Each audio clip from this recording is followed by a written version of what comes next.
स्वर्ग और नरक का रास्ता। जैन स्टोरी।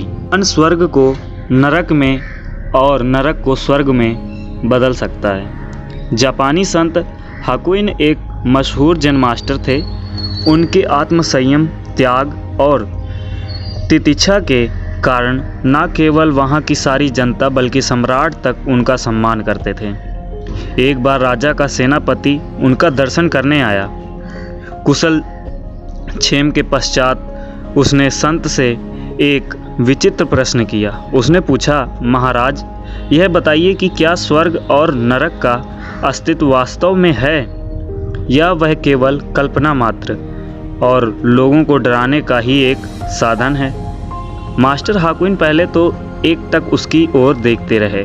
फिर उन्होंने उससे प्रश्न किया, अच्छा, पहले यह बताओ कि तुम क्या काम करते हो।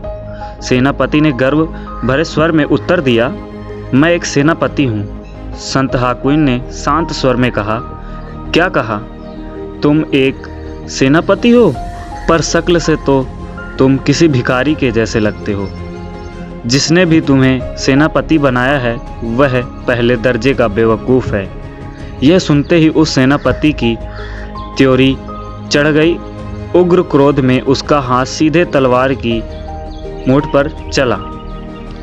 उसे तलवार लेने को उद्यत देख भी संत विचलित नहीं हुए, बल्कि उसे बोध कराने के उद्देश्य से बोले, अच्छा, तो तुम्हारे पास तलवार भी है, पर इसकी धार तो पैनी नहीं मालूम पड़ती।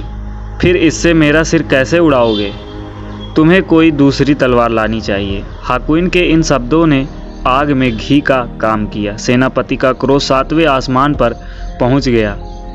उसने झट से तलवार म्यान से बाहर निकाल ली। तभी संत प्रेम से बोले, लो, अब नरक के द्वार खुल गए। उसकी वाणी के अपूर्व तेज और निर्भीकता को देखकर वह नतमस्तक हो गया।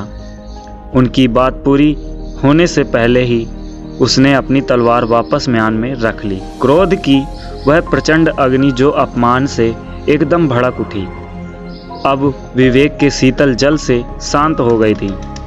सेनापति के तलवार म्यान में रखते ही संत हाकुइन बोले, लो, अब स्वर्ग के द्वार खुल गए। मास्टर हाकुइन के शब्दों में छिपा ज्वलंत सत्य उस सेनापति को अब समझ में आ चुका था। वास्तव में व्यक्ति जिस क्षण क्रोध की अवस्था में होता है उस समय वह नरकीय स्थिति में होता है, क्योंकि क्रोध में बुद्धि विवेक कुंठित हो जाते हैं। सोचने समझने की क्षमता नहीं रहती। कर्तव्य अकर्तव्य का ध्यान नहीं रहता। बस एक प्रचंड अग्नि हमारे संपूर्ण अस्तित्व को जलाने लगती है।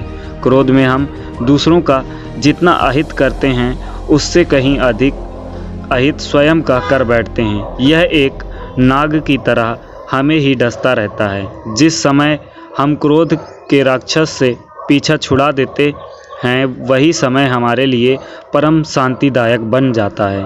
और स्वर्ग आखिर है भी क्या? एक ऐसा स्थान जहाँ दुख का कोई नामो निशान नहीं, जो सदैव आनंदमय है। वास्तव में हमारा मन ही हमारे लिए स्वर्ग और नरक का निर्माण करता है। दोस्तों, स्वर्ग और नरक और कुछ भी नहीं बल्कि हमारी मन स्थिति का ही दूसरा नाम है।